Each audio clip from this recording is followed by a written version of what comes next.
नमस्कार साथियों, मैं अमित सिंह। और 2 दिन पहले जो टेस्ट हुआ था उसमें कुछ प्रश्नों पर डाउट था, तो हमने कहा था कि उस पर डिस्कस होगा। तो व्यस्तता की वजह से नहीं कर पाए, लेकिन आज उस पर हम लोग चर्चा करेंगे। ज़्यादा नहीं, बस 3 ही 4 प्रश्न हैं। पहला प्रश्न ये है, तात्कालिक व ताज़ी चोटों को हम क्या कहते हैं? इसके ऑप्शन सुन लीजिए।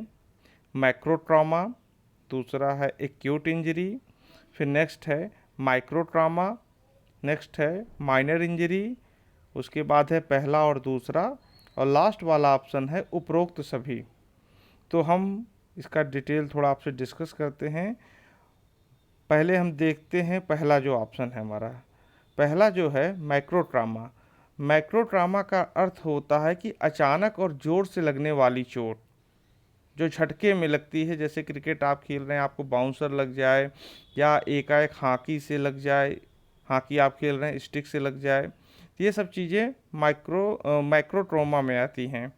और माइक्रो ट्रोमा को एक्यूट इंजरी भी कहते हैं। अर्थात आप कह सकते हैं कि आपका ये फर्स्ट आंसर और सेकंड दोनों सेम हैं। तो इस प्रकार से सही उत्तर होगा आपका पहला और दूसरा। और इसी में एक ऑप्शन और है माइक्रो ट्रॉमा, इसको भी बता देते हैं। माइक्रो ट्रॉमा मतलब ये आपका तीसरा ऑप्शन जो है, इसके बारे में भी थोड़ा सा बता दे रहे हैं। इसका अर्थ ये होता है कि बार बार लगने वाली चोट, इसको ओवर यूज चोट भी कहते हैं। जैसे कोई आपका ऑर्गन्स है, कोई अंग है, उस पर आप बार बार लगातार दबाव में एक्सरसाइज करते चले जा रहे हैं, आराम नहीं मिल रहा है, तो उसके कारण जो चोटें होती हैं उसको माइक्रो ट्रॉमा या ओवर यूज चोट कहते हैं। तो साथियों, हम क्वेश्चन संख्या 48 पे आते हैं, और हमारा नेक्स्ट क्वेश्चन है, जेनुवल्गम किसे कहते हैं? तो देखिए, पहला है फ्लैट फुट। फ्लैट फुट में जैसा आप जानते हैं कि पैर के तलवे क्या होते हैं, सपाट होते हैं। और जो सेकंड है नॉक नी, ये जो है सही आंसर है। नॉक नी में क्या होता है कि हमारे जो घुटने होते हैं आपस में सटे रहते हैं, और कभी कभी क्वेश्चन ये भी पूछ देता है कि नॉक नी से और कौन सी दूसरी समस्याएं उत्पन्न हो सकती हैं, तो नॉक नी से आपका फ्लैट फुट हो सकता है। और तीसरा है क्लो फुट, जिसको क्लोज टोस भी बोलते हैं।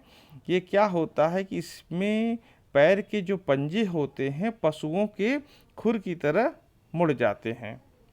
और बाउल लेग में क्या होता है, आपके पैर जो होते हैं घुटने से, जो टीबिया हड्डी होती है वो घुटने से बाहर की तरफ निकल जाती है, और पैरों में सामान्य स्थिति से ज़्यादा गैप हो जाता है।